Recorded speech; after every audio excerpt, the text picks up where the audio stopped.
और वो इससे सीधा इनकार कर रहे हैं गैंग रेप से। सुनिए क्या कह रहे हैं वो। पुलिस का इसमें क्या रोल है, कैसे एफआईआर हुई, कैसे वो तहरीर चेंज हुई, पूरा विस्तार में बताइए कि ये गैंगरेप की घटना को आखिर पुलिस ने कैसे तफ्तीश किया। देखिए, शुरू में जैसा आप जानते हैं पहले ही बताया गया है, 14 तारीख को पीड़िता के भाई और उनकी मदर थाने आई थी, थाना चंदपा, और उन्होंने पीड़िता के भाई ने रिटन कंप्लेन दी थी कि उनकी बहन को बाजरे के खेत में जब वो घास इकट्ठा करने गई थी तो जो एक अभियुक्त है उसका नाम बताया था संदीप, उसने गला दबाकर जान से मारने का प्रयास किया था। तत्काल इसकी एफआईआर रजिस्टर की गई थी सुसंगत धाराएं 307 SC/ST एक्ट में, और उसके जो अक्यूज्ड के गिरफ्तारी के लिए टीमें रवाना कर दी गई थी। उसके बाद पीड़िता को उचित इलाज के लिए जब यहाँ से जिला अस्पताल से JN मेडिकल कॉलेज अलीगढ़ भेज दिया गया तो वहाँ वो उस समय बोल पाने की स्थिति में नहीं थी। तो जब वो बोल पाने की स्थिति में हुई तो उसका स्टेटमेंट जो IO सर्किल ऑफिसर है उसने रिकॉर्ड किया। तो पीड़िता ने पहले तो बताया कि एक और एक्यूज था और उसके साथ छेड़छाड़ की घटना हुई है। उसके बाद 22 तारीख को फिर से जब स्टेटमेंट पीड़िता ने दिए तो उसने 4 एक्यूज के नाम बताए और सामूहिक दुष्कर्म की बात बताई। जब ये पूछने पर कि पहले क्यों नहीं बताया तो उन्होंने कहा कि वो उस समय अच्छे से होश में नहीं थी।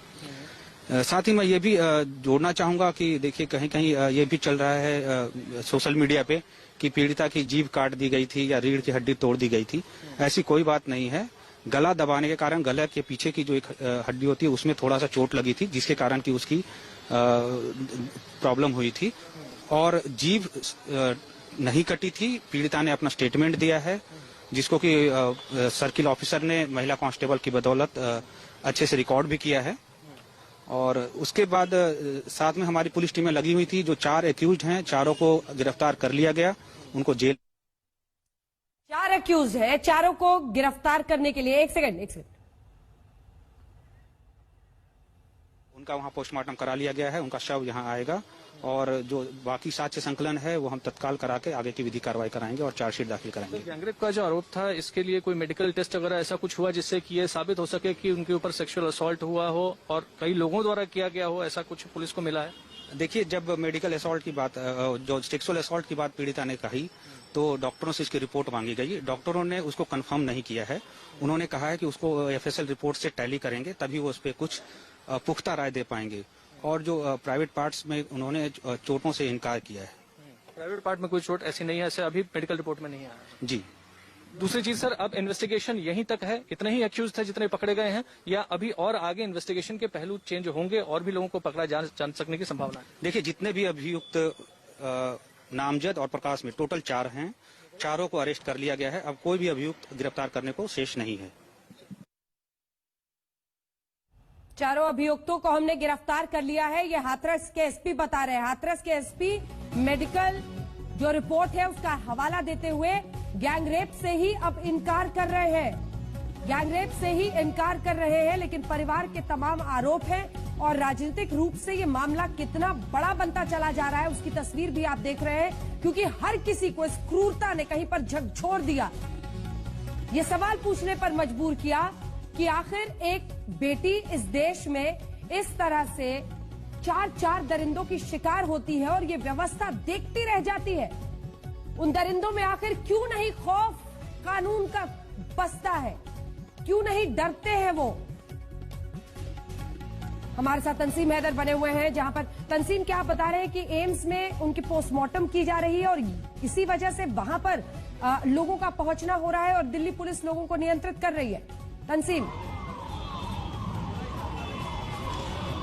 जाहिर सी बात है, लोगों को ये बताया गया, लोगों को ये पता चला कि डेड बॉडी यहाँ से भेज दी गई है हाथरस के लिए, तो भीड़ जमा हो गई। परिवार के लोग भी यहाँ मौजूद हैं। उनका ये कहना था कि हमें बिना बताए डेड बॉडी क्यों भेज दी गई, जबकि पुलिस ऐसा लॉ एंड ऑर्डर के चलते कह रही थी। बाद में डिप्टी SP का यह बयान आया कि उनके कब्जे में है, मॉर्चरी में है डेड बॉडी और परिवार के कंसेंट के बाद उसको दिया जाएगा और सुरक्षा के साथ उसको भेजा जाएगा हाथरस।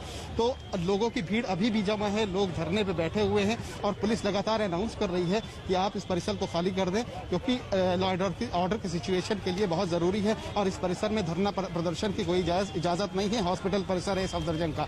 तो पुलिस का कहना और पुलिस की कोशिश यही है कि जो परिवार के उनके पिता और भाई यहाँ मौजूद है उससे कंसेंट लिया जाए, उनके बाद उनको डेड बॉडी सौंपी जाए और डेड बॉडी को यहाँ से सुरक्षा में रवाना किया जाए और इस धरना प्रदर्शन को यहाँ से किसी भी तरह खत्म किया जाए। यहाँ पे सीआरपी को बुलाया गया है। बाकी जो दिल्ली पुलिस के जवान हैं वो भी मुस्तैद हैं और उनकी ये कोशिश है कि इस परिसर को जल्द से जल्द खाली कराया जाए।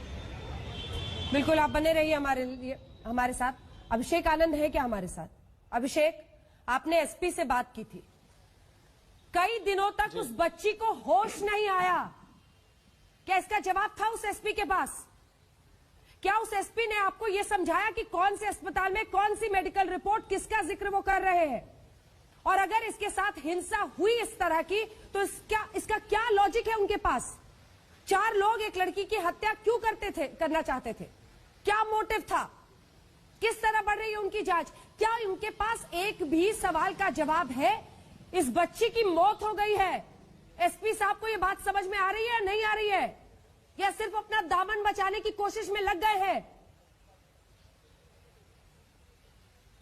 अभिषेक आनंद जी, देखिए अंजना, धाराएं कम हो जाने से किसी भी तरह का ये जो घटना हुई है इस पे बहुत ज्यादा फर्क नहीं पड़ेगा। एक बात बिल्कुल क्लियर है कि उसके ऊपर हमला हुआ। दूसरी बात बिल्कुल क्लियर है कि विक्टिम के ऊपर हमला गलत नीयत से किया गया, किसी सही नीयत से, किसी आपसी झगड़े में हमला नहीं किया गया। विक्टिम के ऊपर गलत नीयत से हमला किया गया। उसी गलत नीयत के हमला करने के बाद जब उसने चीख निकाली तो उसके गले को दबाया गया। उसके बाद जब उसके गले की हड्डी पर चोट आई तो सारी कॉम्प्लिकेशंस उसकी बॉडी में आई और उसके बाद अंततः उसकी आज जान चली गई। किसी भी तरीके से इसको जस्टिफाई करना कि हमने सारा काम कर दिया नहीं है। अगर मुजरिम में खौफ नहीं है, अगर जो भी सेक्सुअल प्रेडेटर है, जो भी इस तरह के भेड़िए जो सड़क पे घूम रहे हैं, अगर उनमें खौफ नहीं है पुलिस का, अगर लॉ एंड ऑर्डर का खौफ नहीं है, तो 2 धाराएं बढ़ाने 4 कम करने से कोई ज्यादा फर्क नहीं पड़ने वाला है। दूसरी बात में सबसे इंपॉर्टेंट एक और आपको बताना चाहूंगा अंजना, कि जिस तरह की चीजें ग्राउंड पे होती हैं, गांव में होती हैं, इस तरह के छोटे कस्बों में होती हैं, बड़े बड़े दावे किए गए, निर्भया फंड बना दिया गया, लेकिन अंजना इसका निर्भया फंड का उपयोग इस चीज में होता है कि कैसे उसको कंपनसेट किया जाए।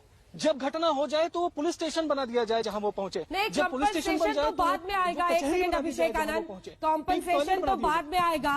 अगर वाकई ये रेप का मामला है और ये एसपी साहब आंखों में धूल झोंकने की कोशिश कर रहे हैं, तब सवाल किधर जाएगा? क्योंकि इनकी तो पूरी ताकत इस बात में झोंकती हुई नजर आ रही है कि ये रेप नहीं है। मेडिकल रिपोर्ट देखिए, रेप की बात गलत है, जीभ कटने की बात गलत है। सवाल ये है कि इस बच्ची पर इस तरह का हमला हुआ और ये किसी आपसी रंजिश की बात अगर नहीं है तो मोटिव बताए एसपी साहब, और ये बताए कि इस तरह की घटना पे आखिर लिपापोती करने की कोशिश क्यों हो रही है। ये भी वो बताए कि उसकी जान चली गई है, कई दिनों बाद उस बच्ची को होश आया है। ये सवाल पूरे देश में आज गूंज रहा है। हर मां जिसने उस दिन निर्भया की मौत के बाद सड़कों पर निकलकर विरोध किया था, नए कानून की मांग की थी कि बच्चियों को इंसाफ मिले, आज वो सभी इससे बहुत गुस्से में है। ये बात हाथरस के उस थाने तक पहुंच रही है कि नहीं जहां आप खड़े हैं? अगर एसपी साहब अभी भी हो तो उनको बोलिए कि आए बाहर सवालों का जवाब दें। जिस थाने के बाहर आप पहुंचे हैं, जहां पर आप खड़े हैं, वहां तक ये आवाज पहुंच रही है या नहीं? लोगों में बहुत गुस्सा है। ये लीपापोती से आगे का मामला हो चुका है अब। अभिषेक आनंद जी बिल्कुल अंजना, हमने बहुत बार रिक्वेस्ट की उनको लाइव पर बैठाने के लिए। यहाँ तक कि जो डीएम है यहाँ के वो भी पहुंचे हुए हैं, एसपी क्राइम भी पहुंचे हुए हैं, दूसरे जिले के अधिकारी तक पहुंचे हुए हैं, लेकिन कोई भी यहाँ पर लाइव शेयर करने के लिए, मेरे साथ खड़ा होने के लिए राजी नहीं हुआ। अपनी उन लोगों ने पूरी तरीके से सफाई दी कि कानून की किताब के मुताबिक उन्होंने जो जो करना था, जो जो कहना था वो कह दिया और वो चले गए। सवाल सबसे बड़ा यही है, जो भी चीजें वो बता रहे हैं उससे ये कहाँ साबित होता है कि ये क्राइम नहीं हुआ? उससे ये कहां साबित होता है कि गलत नियत से उस लड़की के ऊपर हमला नहीं किया गया, उसका गला नहीं दबाया गया, उसके गले की हड्डी में चोट नहीं आई? ये कहां साबित होता है? क्राइम तो हुआ है, इनोसेंट मासूम लड़की के खिलाफ हुआ है, और जिन दरिंदों ने किया है, अगर उनके मन में खौफ नहीं है तो किसी भी तरह का कानून, किसी भी तरह का फंड बनाना सब कुछ बेनामी लगता है। अंजना,